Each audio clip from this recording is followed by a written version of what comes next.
प्यार के साथ वचन धर्म पत्नी का आज का एपिसोड हम बताएं तो भाई साहब मजेदार था। मतलब इतना ज्यादा मजा आ रहा था आज के एपिसोड को देखने में कि कहीं ना कहीं ऐसा हम लोग कह सकते हैं कि भाई आज का एपिसोड एक लौता ऐसा एपिसोड है धर्म पत्नी का जिसको देखकर मजा आया। वरना अभी तक इतने सारे एपिसोड्स आए हैं, इतने सारे मतलब सीक्वेंसेस आए, कभी फाइट का है, कभी उदासी का है, कभी शादी का है, कभी फेस्टिव का है।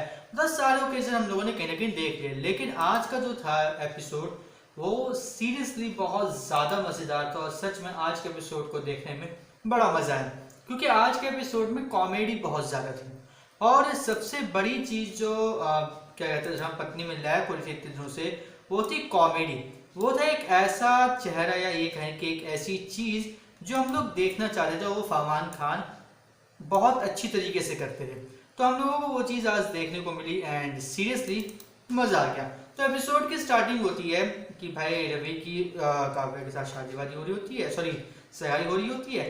तो वहीं से कहानी आगे शुरू होती है कि उनकी जो दादी हैं वो नाच रही होती है, नानी सब डांस वांस कर रहे होते हैं। तो यहाँ पे क्या होता है, यहाँ पर हमें ये दिखाया जाता है कि भाई रवि काफ़ी ज़्यादा उदास है क्योंकि उसको बिल्कुल भी अच्छा नहीं लग रहा कि उसके घर वाले मतलब डांस कर रहे हैं और उसने किससे शादी करने का फैसला लिया। तो उसने फैसला लिया था कि वो शादी करेगा सिर्फ और सिर्फ कीर्ति से, इसके अलावा किसी और से शादी करेगा नहीं। यहाँ पर वही एक बहुत बड़ा मेजर ट्विस्ट हो गया कि भाई कीर्ति रही नहीं और अब उसकी बहन से आप शादी कर रहे हो। इसके साथ साथ एक और चीज़ हमें देखने को मिली, वो चीज़ ये थी कि क्या कहते हैं, रवि कहीं ना कहीं इतना सब कुछ होने के बाद भी कीर्ति के ख्यालों में खो रहा था। कहीं ना कहीं हम लोग कह सकते हैं कि वो कहीं ना कहीं कीर्ति के ख्यालों में दोबारा खो रहा था। और ये चीज़ देखने में हम लोगों को साफ साफ क्लियरली देखने को मिल रहा था कि भाई वो अभी भी भूल नहीं पाया है कि भाई कीर्ति उसके साथ है या नहीं। वो अभी भी कीर्ति के ख्यालों में खोया हुआ है। उसको बस ये है कि भाई कीर्ति मेरे पास आ जाए, कीर्ति के साथ मैंने शादी करने का प्लान किया था, उसके साथ मैंने जो चीज़ें की थी वो सब की थी, लेकिन अब हुआ क्या, अब वो वैसा हो नहीं, अब उसका उल्टा ही हो रहा है। तो ये चीज़ हमें देखने को मिली। पूरे के पूरे फंक्शन में हर जगह पर काफ़ी ज़्यादा मतलब कीर्ति की यादों में खोया हुआ था। बस हमें ये चीज़ देखने को मिली। लेकिन इंटरेस्टिंग बात कब लगी, तब जब कि क्या कहते हैं जो प्रतीक्षा है वो कार्ड्स बांटने के लिए निकल गई बाहर। जो उनके जो दोस्त वोस्त थे, जितने भी उनकी फैमिली मेम्बर्स को और जितने भी गेस्ट की लिस्ट उनको जब बुलाना था तो उनके पास वो देने निकल गए, क्या कहते हैं कार्ड्स निकल गई प्रतीक्षा अकेले। अब वहां पे रवि का पूरा फंक्शन वंक्शन हो गया तो उसको बोलते भाई मीडिया आगे बात जाओ, जाके अपना थोड़ा सा जो मिठाई उठाई वो मीडिया को बांट। तो वहाँ पे मीडिया से कन्वर्सेशन होते हुए ये बताते हैं कि आपकी जो पहले की जो मंगेतर थी, आपकी फियांसे थी, उनकी जो वो है दोषी, वो मतलब रिहा हुई, तब इस पर आप क्या कहेंगे। और तो वो बोलते हैं कि भाई देखो इस पर मेरे ख्याल से तो कुछ कहना नहीं। मतलब ये था उसका रवि का कि वो कब तक भागेगा कि वो दोषी है, मैं उसको सज़ा दिलवा कर रहूँगा, चाहे कुछ हो जाए मैं उसको छोड़ूंगा नहीं, मैं किसी न किसी तरीके से उसको सज़ा दिलवा करूँगी क्योंकि उसने मेरी ज़िंदगी उजाड़ा दी। ये सब बातें वो कहता है। और वो ये भी कहता है कि उसकी शादी 2 दिन में है ना, कोई मैं 2 दिनों के अंदर क्या से क्या कर दूंगा उसकी ज़िंदगी के बारे ज़िंदगी को कोई सोच भी नहीं सकता क्योंकि अगले पल क्या हो जाएगा ये किसी को नहीं पता। तो 2 दिन तो बहुत होते हैं। फिर हमें ये देखने को मिलता है कि रवि वहाँ से निकल चुका है कहीं जाने के लिए। अब जैसे ही वहां से निकलता है वैसे ही क्या होता है, रवि की गाड़ी इस साइड और प्रतीक्षा की गाड़ी इस साइड, दोनों बिल्कुल बराबर और दोनों एक दूसरे के मतलब विंडोज के क्रॉस में हो रहे। तो रवि ने पलट के देखा प्रतीक्षा को और प्रतीक्षा को देखते हुए प्रतीक्षा के पीछे भाग गया। प्रतीक्षा गई थी एक दुकानदार को कार्ड देने। अब वो कार्ड दे रही होती तभी यहाँ पे रवि आता है, फाड़ के उड़ा देता है और बोलता है कि तुमने मेरी जिंदगी को बर्बाद कर दिया, तुमने मेरी जिंदगी को मतलब तहस नहस कर दिया, उजाड़ कर दिया, तुम कैसे शादी कर सकती हो, मैं तुम्हें शादी नहीं कर दूंगा, ये वो मतलब बहुत सारी बातें सुनाता है। जबरदस्ती प्रतीक्षा की कार में घुस के बैठ भी जाता है। तभी क्या होता है कि पीछे 2-3 गुंडे आते हैं, मतलब वो मतलब बुरा चेहरा वह ढका हुआ है, बंदूक है तीनों के पास, आगे बैठ के बोलते चल चल। यहाँ पे रवि का में वो साइड देखने को मिला जो कॉमेडी सा था, जो फनी साइड था ना, वो मैं देखने को मिलता। अरे अरे तुम यहाँ पे क्यों आ रहे हो भाई, यहाँ पे मेरा कोई काम नहीं, मैं इसको जानता वानता नहीं, इसको निकालो फटाफट, मैं ही जाता भाई, मुझे जाने दो। बोलता है रुक जाए अपनी बैठ। फिर उसके बाद रवि क्या कहता है कि देखो यार तुम्हारे चक्कर में ये हो रहा है, तुम जहाँ भी जाते हो मुसीबत लेकर, तुम मुसीबत हो मुसीबत समझ जाओ। तो यहाँ पर वो जो पीछे बैठे हुए तीनों, तो बोलो कैसे लड़ रहे हैं मियाँ बीवी के तरीके हैं। अरे मियाँ बीवी के तरीके लड़के रहे हैं, मियाँ बीवी हैं। इन्होंने कोई डिमांड की होगी मैडम जी ने और साहब को सुनी नहीं होगी, साहब ने मानी नहीं होगी, तो बस गुस्सा हो गई। तो वो बोलता है रवि को, अरे बना लो यार, क्या हो गया, वो ये बोलते हैं। और इसके बारे में देखने को मिलता है दूसरी साइड की प्रतीक्षा के घर में, वहां पे भी एक कॉमेडी का सीन देखने को मिलता है कि इसकी जो चाचू थी वो ये बोलती है कि प्रतीक्षा कहाँ रह गई, अभी तक आई नहीं, इतना टाइम लगा रही है। हाँ, मैंने उसके लिए मेहंदी वाली को बुलाया था, मेहंदी वाली को सेट करा था, वो आएगी तो, और वो मेहंदी भी नहीं लगवा पाएगी, जब वो यहाँ पे आई तो कैसे होगा।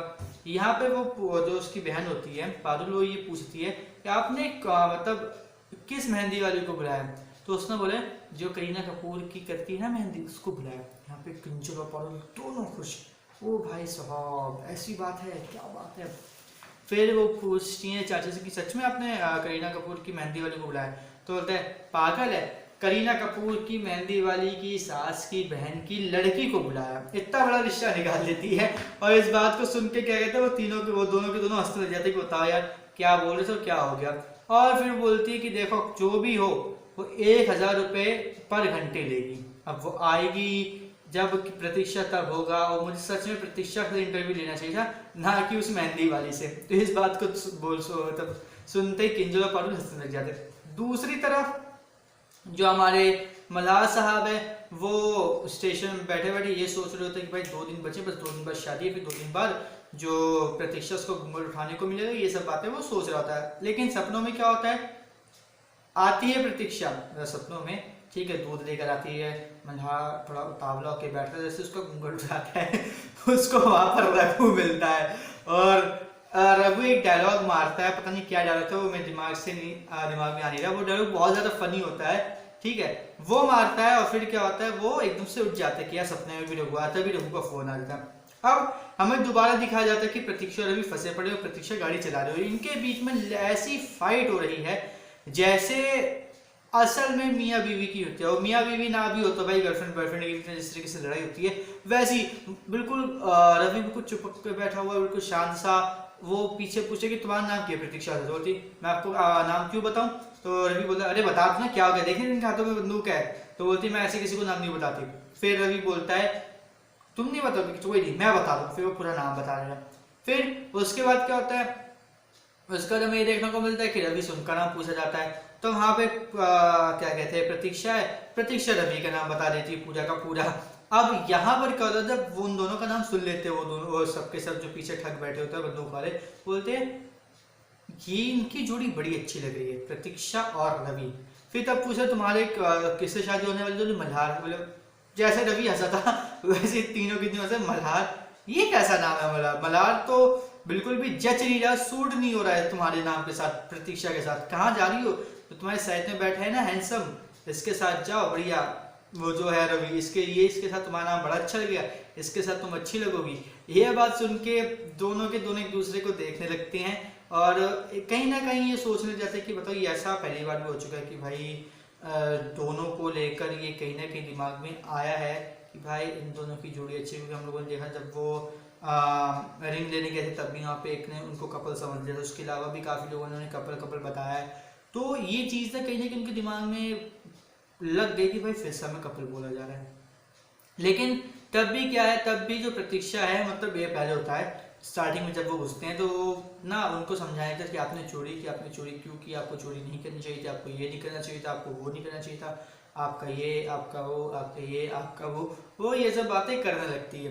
तो यहाँ पे रवि बड़ा मतलब गुस्से बोलते कि क्या करती हो तुम, है यहाँ पे तुम्हें लेक्चर देने की पड़ी हुई है, यहाँ पे है वो लोग बंदूक लेके बैठे, गाड़ी चलाओ गाड़ी चलाओ, और गाड़ी चलाते थे। तभी क्या होता है, एक जगह पे क्या होता है, उसका ध्यान भटक जाता है रवि की साइड, और क्या होता है सामने से ट्रक आ रहा होता है, तो बोलते हैं अरे सामने देख, और बड़ी मुश्किल से वो लोग उस एक्सीडेंट से बचते हैं। और तभी रवि बोलता है कि यार ये तो मुसीबत है, जहाँ पे भी जाती है मुसीबत ही आती है और कुछ नहीं होता बस।